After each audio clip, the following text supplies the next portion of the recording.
Hello, here I am live again. Let me see. I'm actually sitting in my living room today. So, hello, my name is Kate, and welcome to my channel. This is like my, I want to say, third live. So, I wanted to talk about fasting, especially if you're diabetic. I just got off of Ramadan, which for all Muslims, they know it's the dry fast that you do every year. You do it for a month long.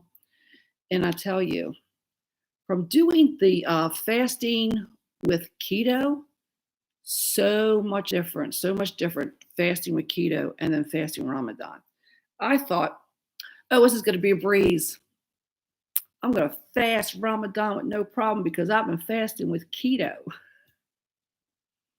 Well, let me tell you, this is the first Ramadan I had difficulty. I think when I did Ramadan before, I was like 40, 45 pounds overweight, right? I was over 200 pounds.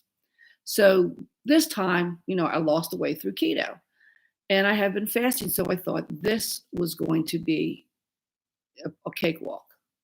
Hey, Fitness Den, no little Donna of the day. I'm talking about diabetes and fasting. So what happened is because I think I've lost all that weight and I was doing the keto where I wasn't eating at night, wasn't eating in the morning, just having my like 2 meals, lunch, and then having dinner like around 5. When I went into Ramadan, we're eating like 4:30 in the morning, nothing all day, nothing to drink. And then I'm eating at like 8, 8:10, 8:12 at night.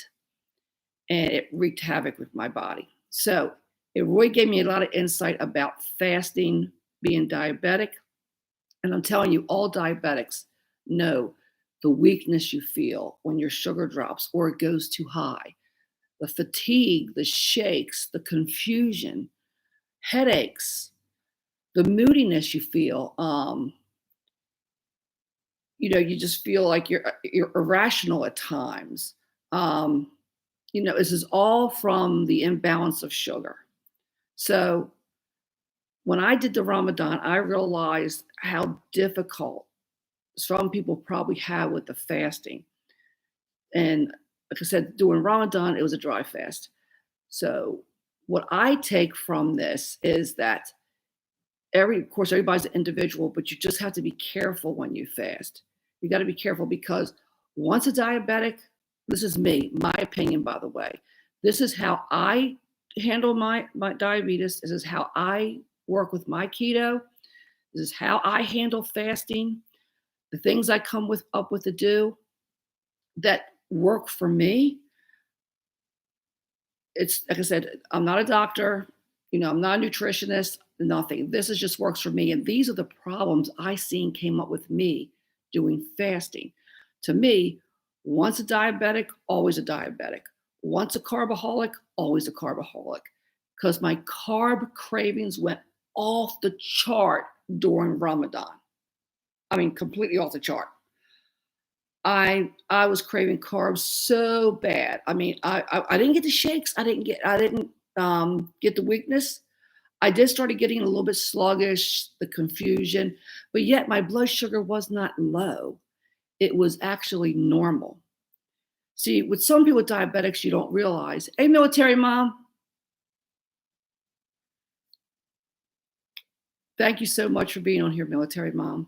With the confusion with diabetes is everybody is an individual, but most all type 2 diabetics have these symptoms of the shakes, the weakness, the confusion, the brain fog, the irritability.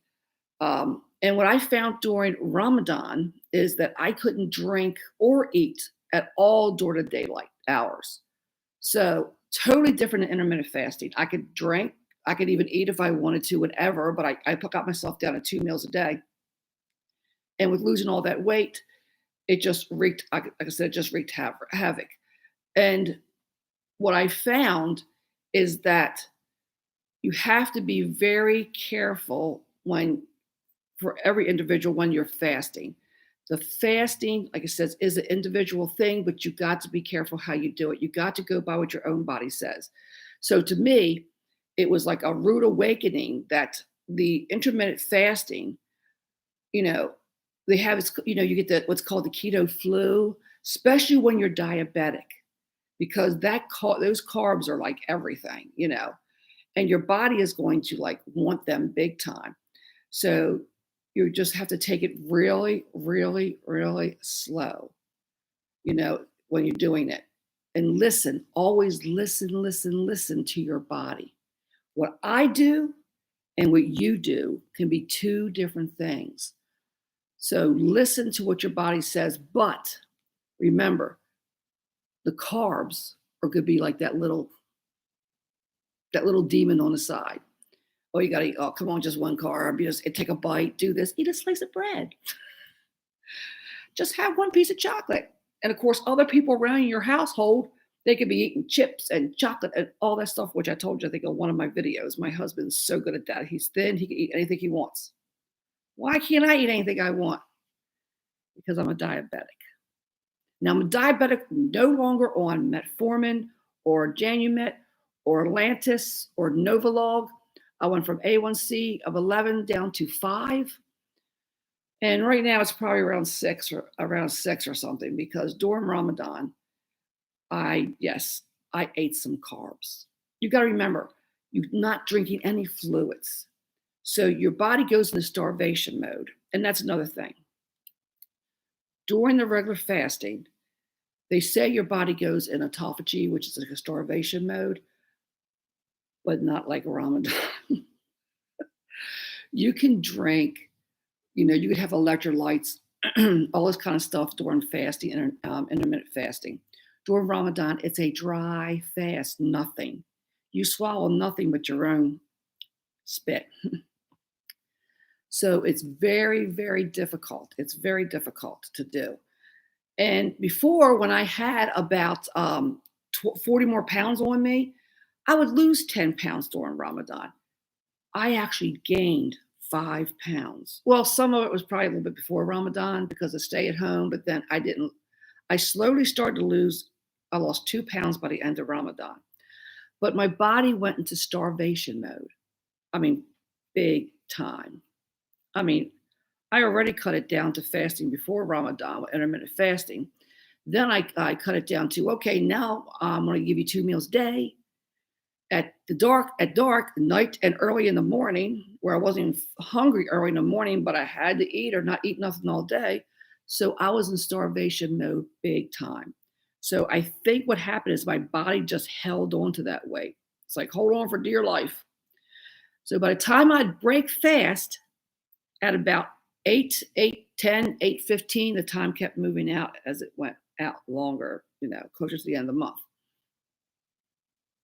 that I just craved carbs so bad. And I felt bad by the end of the night.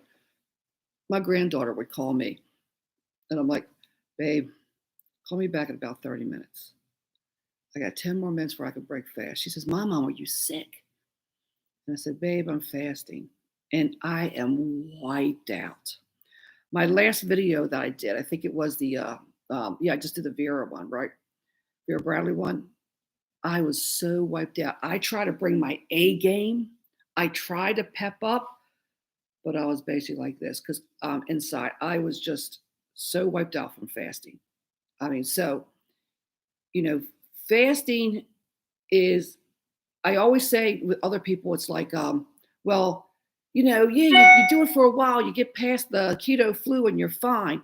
If you're diabetic, there's so many challenges to it.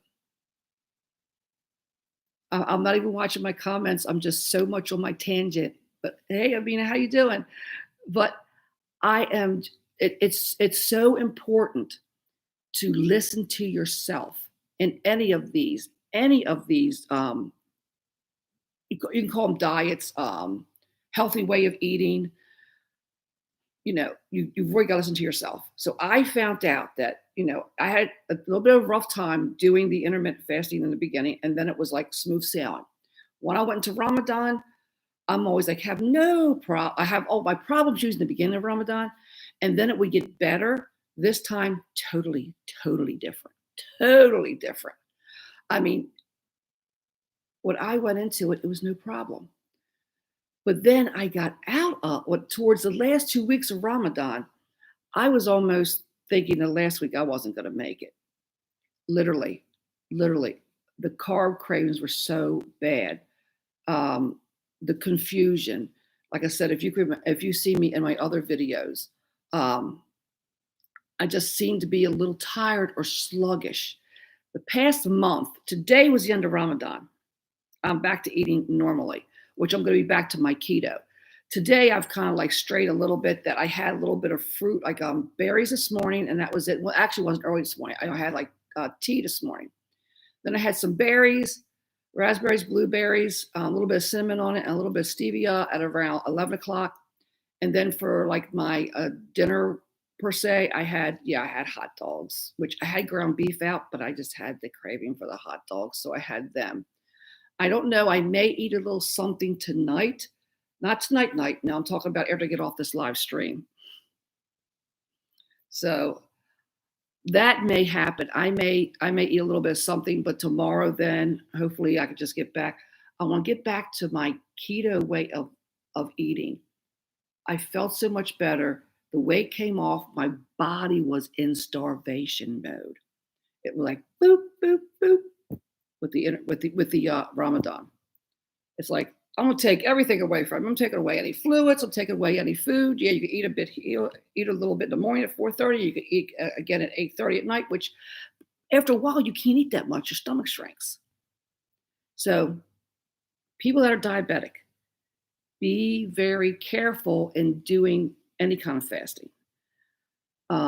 Listen to your body, but remember when you get those shakes, you get the weakness, you get the confusion, you get the irritability.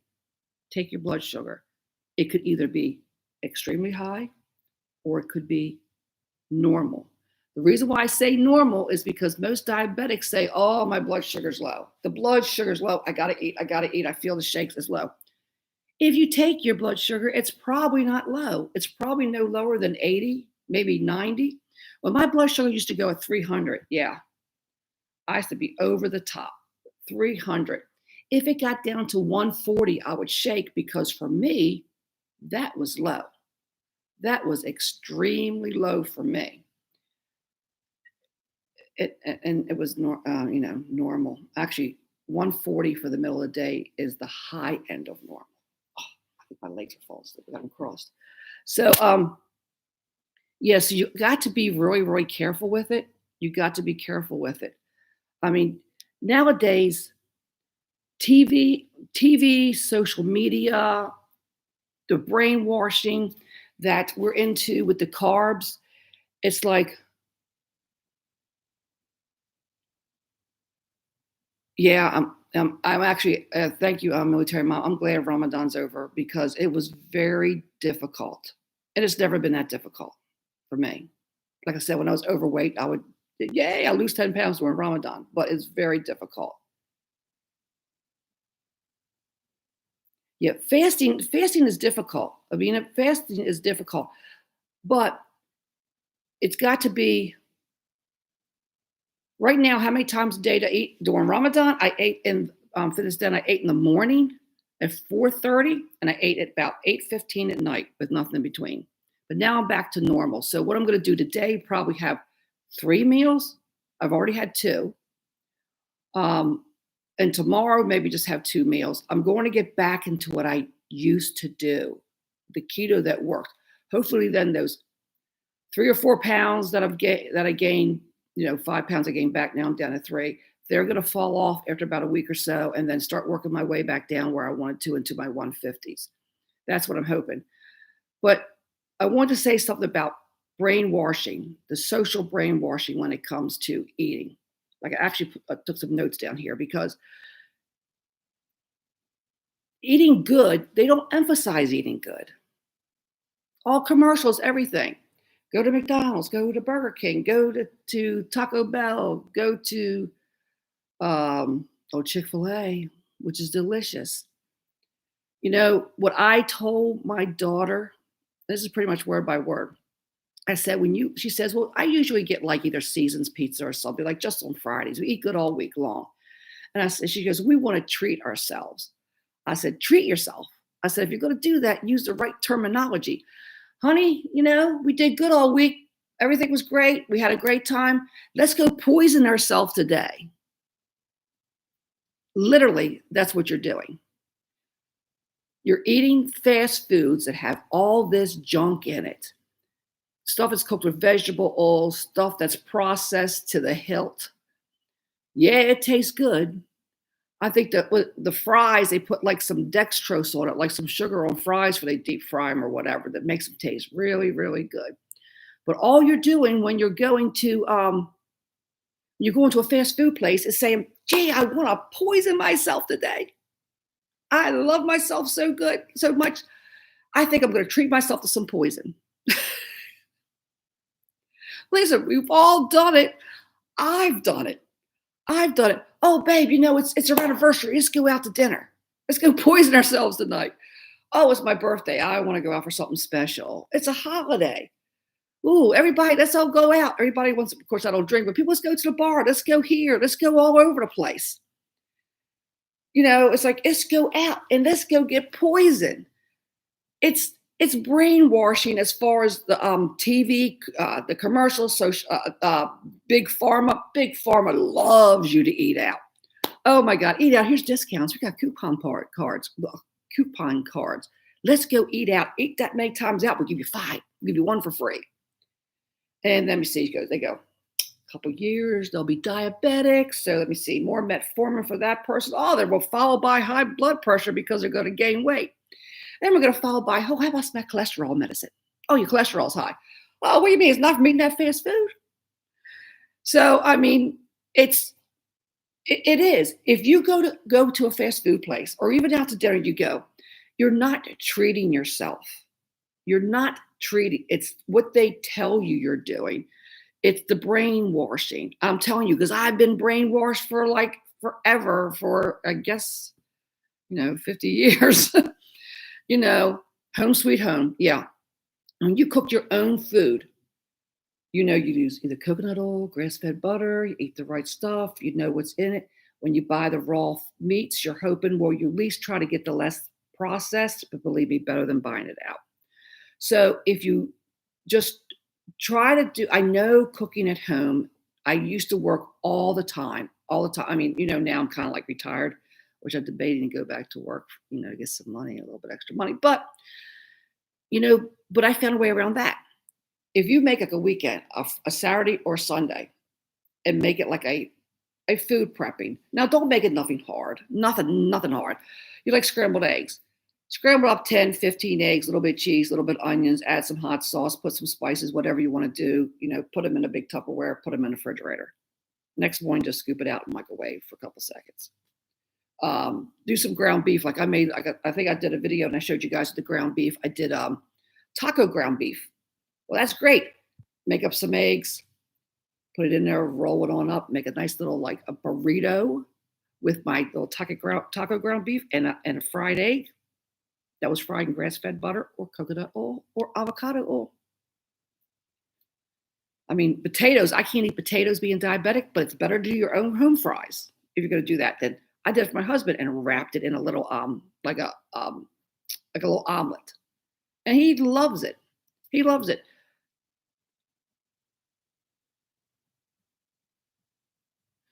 On a typical keto day, what would I eat? Military mom, what I would usually eat for like breakfast, I would have some scrambled eggs with some little bit of onion and some cheese, sometimes mushrooms.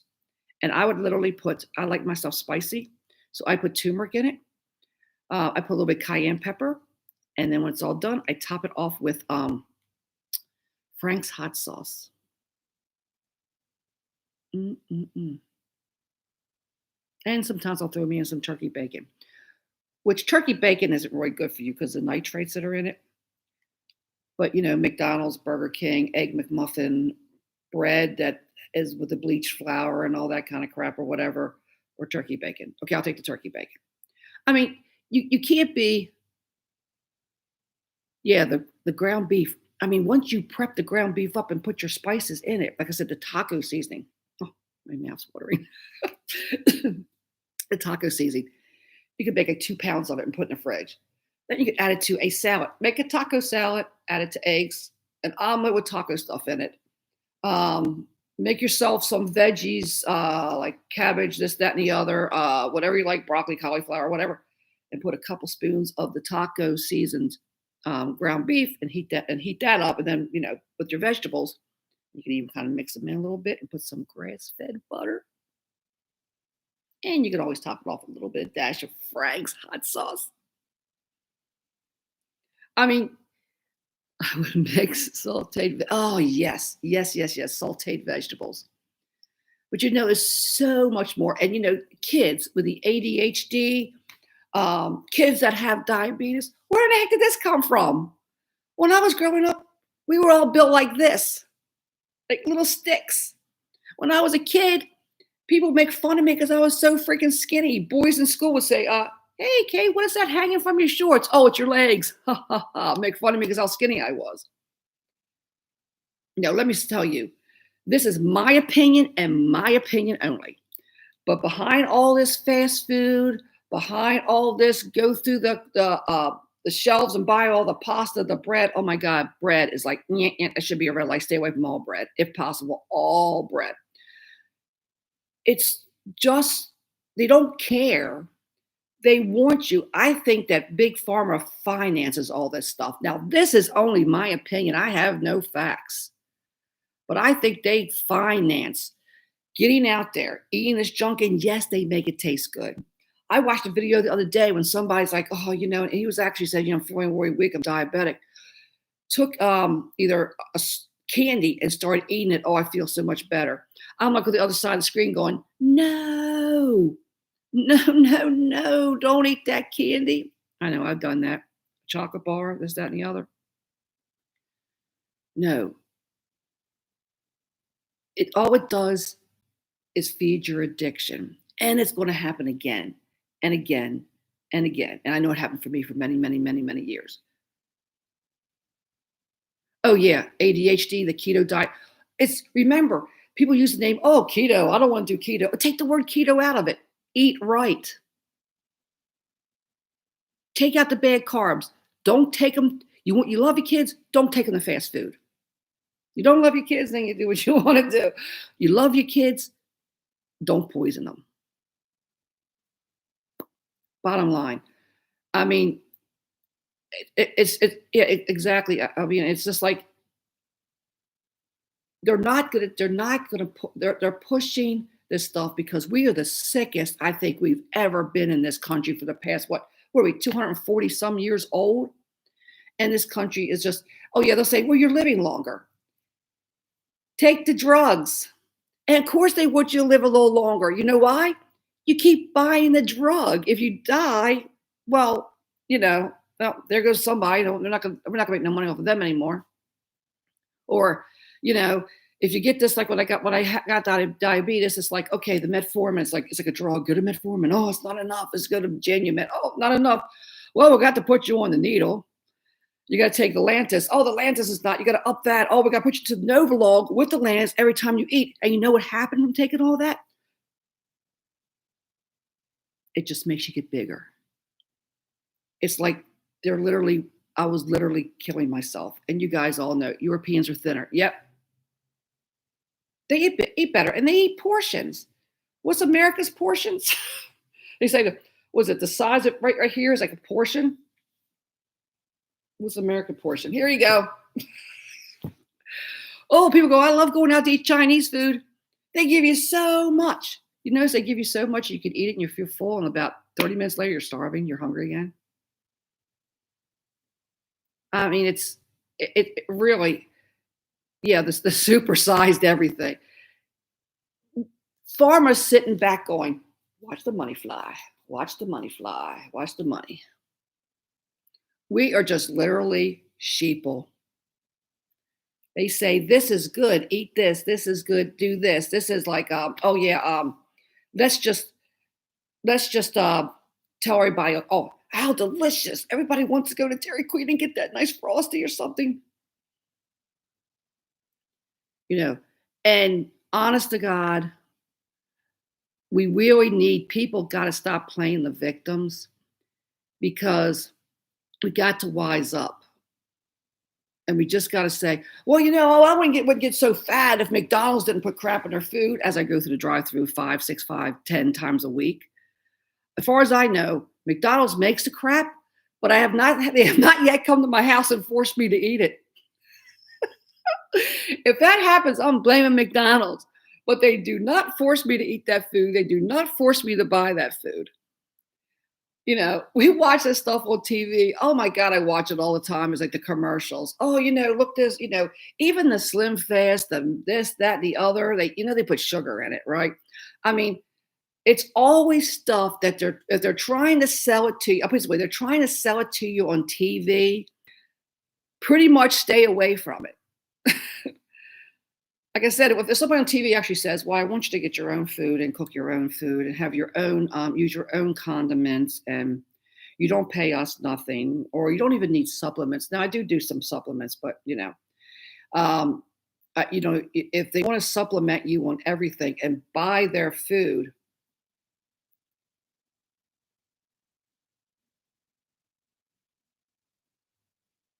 you know what? These commercials, the big, like I said, the big pharma about, film that I can't even talk anymore. Behind all this stuff, loves it, loves it. The sicker we get. You notice with this virus going around. Oh yeah, exercise. Exercise is good, or we're going to be just like what was that Wally cartoon TV movie a long time ago, years ago, the floating fat guys. You got to stay mobile. If you don't stay mobile, I work out. I work out all the time. If you don't stay mobile, you're going to get old or even young. Oh, my knees hurt. My ankles hurt.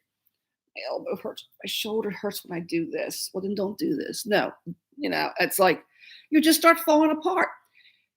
Think about what they did years ago, thousands of years ago. People plowed the fields. They didn't need to lift weights. That's all they did all day long. Keep moving. Keep moving.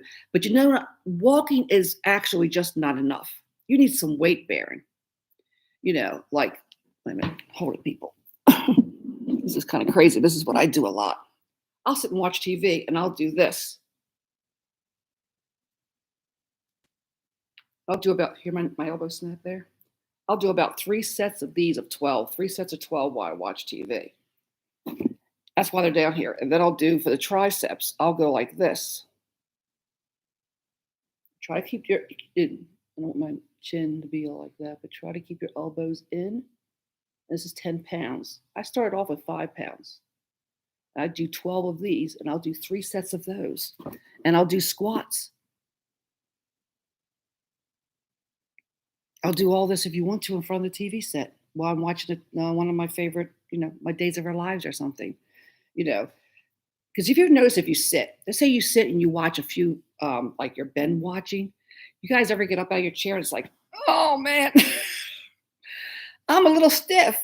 My legs are stiff. My back's a little stiff. I got a little rheumatism. Anybody used to watch Beverly Hillbillies that are older than me would know what I'm talking about.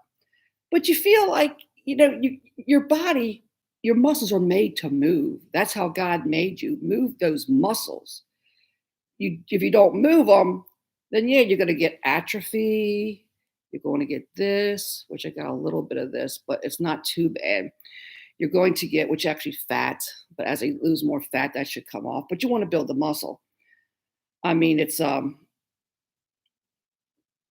you just need, you do need to move, but do more than just walking. Honestly, if you're not walking, walk. Walk with ankle weights on. Walk with weights in your hands. Get in front of a TV set. Start with 5 pounds and just sit there and just go, as you watched, oh, look at that on Beverly Hillbillies. That is so much fun. I love watching that show. Just keep it moving, man. So their exercise is very important. But again, do not push yourself. I have worked out too. I got so sore.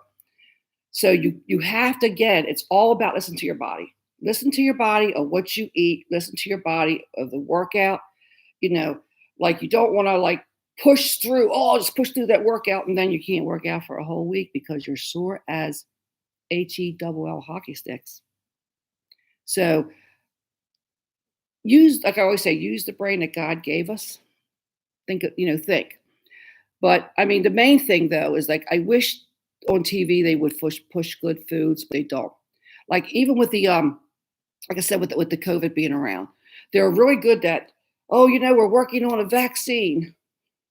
A vaccine that usually takes a year and a half. They say we can have it ready by the end of this year. Well, if any of you guys are going to take it, let me know how it turns out because I'm not going to be the first one, or I may not take it at all. I have been so healthy. I said, I will not be the first person in line on a vaccine that only took a couple months to make.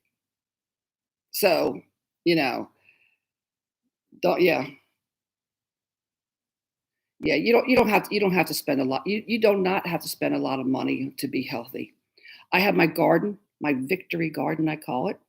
I have that and I love it. Grow my own stuff. I'm already eating stuff off of it. I got peppers off of it. I got which actually I don't eat the peppers as much as my husband because of the psoriasis. It's a nightshade. I got to be careful with that. But I got kale off of it, like bukus of kale. So eating well is the key. Is the from this virus the biggest mitigation that you could possibly do. I love the way they say homegrown. Yep, no money is being. Yep, if they don't make money, they're making money. Oh, we got to do the vaccine, and then they got to do this. And what was it? California or something was saying. Oh, we can't. We're not gonna get people that one area. I don't have the quite name of it, but I've seen a sheet where they're trying to say a document that if you don't get tested for this, or if you don't take the vaccine or whatever, you're not going to be able to get health care, food stamps, whatever. Not letting you eat if you don't get the vaccine. No, I mean that's why I think one county in California, they're kind of strange anyway. But like I said, the biggest mitigation is taking care of yourself.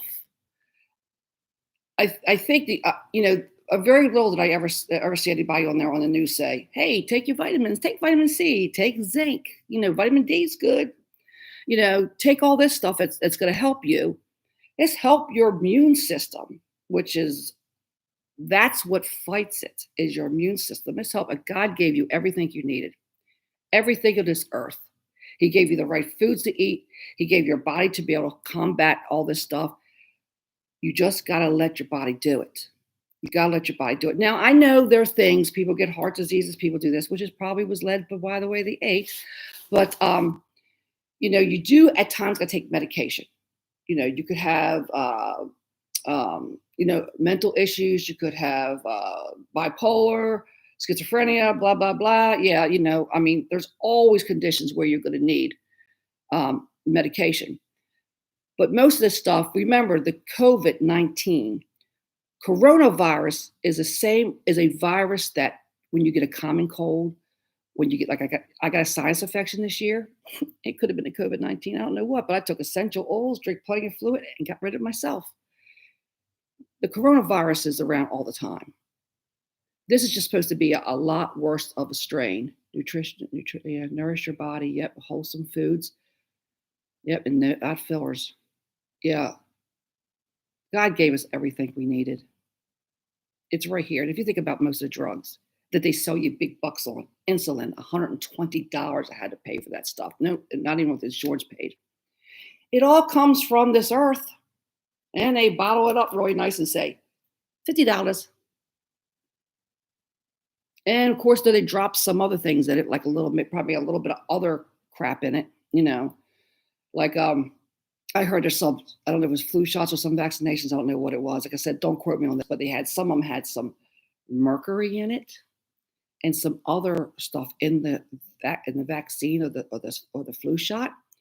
I don't remember what it is, if it's all of them or not. But mercury is poisonous. You look it up, it says toxic to the human body. But they'll say, oh, it's only a small dose. It's only a small dose of mercury in that vaccination or in that flu shot or in that whatever it's in. I said, okay, so you poisoned us again. And I'll tell you, what is the flu shot is anywhere from 60 to 40%.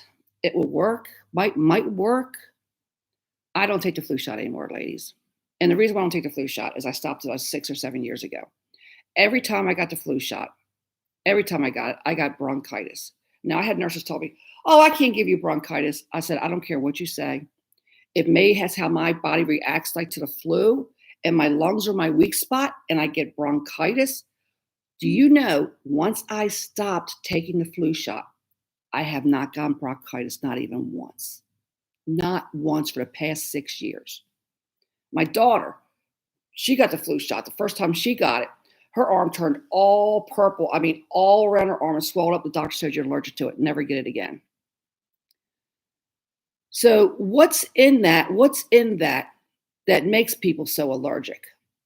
Maybe it's the mercury, if it has mercury in that. But you ought to look at the flu shots and look at the vaccines or whatever, and actually break down what's in it, the large names or whatever, and then Google those and find out what they are. Most of it will say toxic. Yeah, military mom, I'm with you. And I had one nurse that says, "Oh, a flu shot can't give you bronchitis." Well, you know what? I said, "Well, then explain this. I stopped taking the flu shot. I don't get bronchitis. I took the flu shot every year. I got bronchitis." Is you gonna call me a liar? I mean, I have not got the flu after taking the flu shot. I mean, in the past 6 years, I have not had a flu shot. Maybe 7 years now. I have not got the flu. I should knock on wood on that one, right? So, and I'm considered, I guess, old. I'm 61. They would say the older generation, you got to make sure you get your flu shots. You got to make sure you get this, you got to make sure you get that. I'm learning more and more about my body and what it's supposed to do, what it can do, what your body can do if you let it. If you nurture it, you give it the right things. Just a car. A car is not going to drive without gas. I don't care how much you pump that thing and you turn that key on. You don't have no gas in that car, it ain't going anywhere.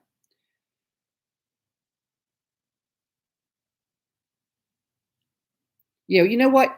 I mean, you ought to check out the flu shot. I'm not sure if it's a flu shot or what, but there's some vaccinations or shots that have mercury in them. They won't tell you straight out. You got to break it down. And I think a lot of people are allergic to that, because I think I am. I know a lot of people with the flu shot, they don't have any problems. But I don't even like somebody even slightly poisoning me. I don't know.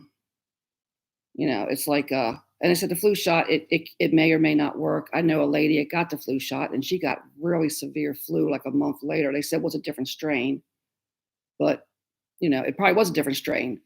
So it's not always going to work.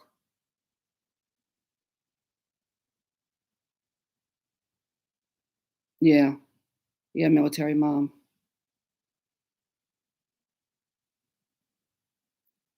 I mean, everybody has to make their own choices, of course, but I would just like to get people to really, really, try to focus on taking care of themselves. I mean, it took me 50 some years, well, at least 40 some years when I was 10 years old, I had no choice, to actually realize so much stuff I was doing myself. I would trust the doctors, trust the professionals, trust when the food pyramid says, eat this. Yeah, we trusted everybody. We thought they're actually doing things good for us, saying this is the way to stay healthy. If I would listen to my doctors, my dermatologist said I will never get rid of my psoriasis. I may not ever get rid of my psoriasis, but it has reduced. It used to be all blood red on the side. I do get a little patch every once in a while. They said it helps when you overload your care system and prevents the flu. Yeah, you know what though? I mean, sometimes you got to remember when they say stuff like they said this thing with the COVID, it was going to overwhelm the hospitals, right? And yes, we did have cases. Yes, we did have cases, but they said they didn't have to use some of the extra hospitals they built. They didn't have to use them, or maybe a portion of it. They didn't need the comfort of the Mercy ships. They had other makeshift tents that they made. They didn't need it because they forgot to take into consideration when you shut down the country economically and no jobs, people aren't driving, they're not out there, they're staying home. There's no auto accidents. There's people not getting heart attacks at work or stressed out because of work. Now, of course, now that we've been shut down so long, it's like Okay, now people are having, suicides, this, that, and the other. It's getting stressful to people. Like my son, he filed for unemployment back in March. Just yesterday, he got his card for his unemployment. It took that long. He was getting nothing. So yeah, I mean, people are getting really stressed out. And ultimately, we can't stay the way we are. We can't stay the way we are. I mean, we've got the economy's got to come back no matter what.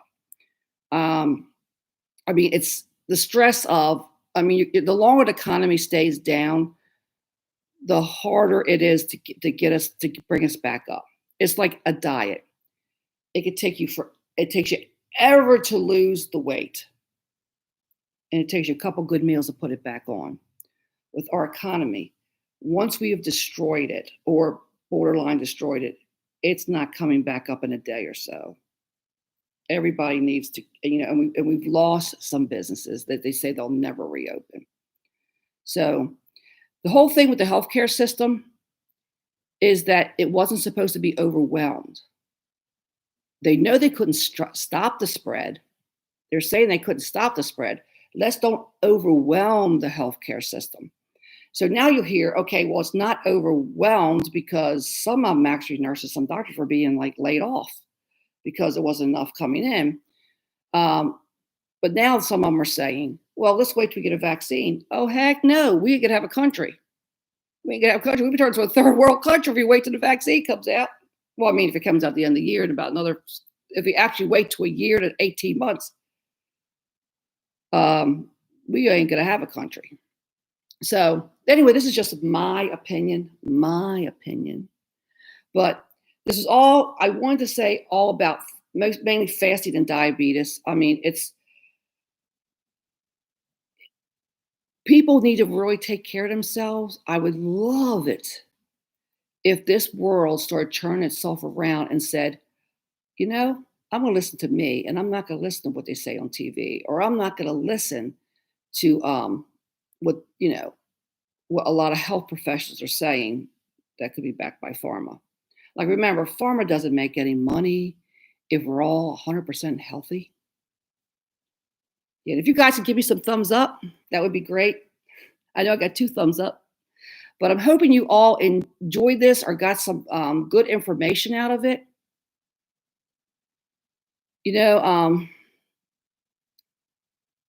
I just after all the fasting with the intermittent fasting and then fasting for Ramadan, I realized that this fasting is such an individual thing, and it is difficult. Like I said, and once a carbaholic, always a carbaholic. It's like having an alcoholic and putting a 6-pack on the middle of the table, say, "Oh, that's mine, don't touch it," and walk away. Eventually, it's going to get to you. So it's a struggle. It gets better. It's a daily struggle, though. But the health benefits are so much more, and especially they're saying that this COVID more than likely, maybe, will come back this fall, like in November or something. So you ladies, everybody's got time now. Build that immune system. Say no to fast food. Don't poison yourself. Try to eat healthy. Prep the meals earlier. Let your kids eat some apples or whatever. No candies. Remember, it's not a treat. Take the word treat out and put poison in there. You're not treating yourself. But hopefully, this will help somebody. Like I said, I have my email now. It's on my site. So you can email me if you have any questions. You just want to talk about something. You just want to, whatever. It's like you just want to rant and say, this is how I feel. This is how my body, and I'm so sick of, feeling this way or whatever. I mean, it takes a little bit, it takes a toll, and it takes some time. But hopefully you all, get something out of this, even if it's just about the fast food. But please take care of yourselves. Boost that immune system. Get your little warriors inside going. Get them going. Dust them off and get them going. All right, I'll talk to you all. I should be back next week with a purse video, which I know you all enjoy. So I love you guys. Talk to you later. Bye for now.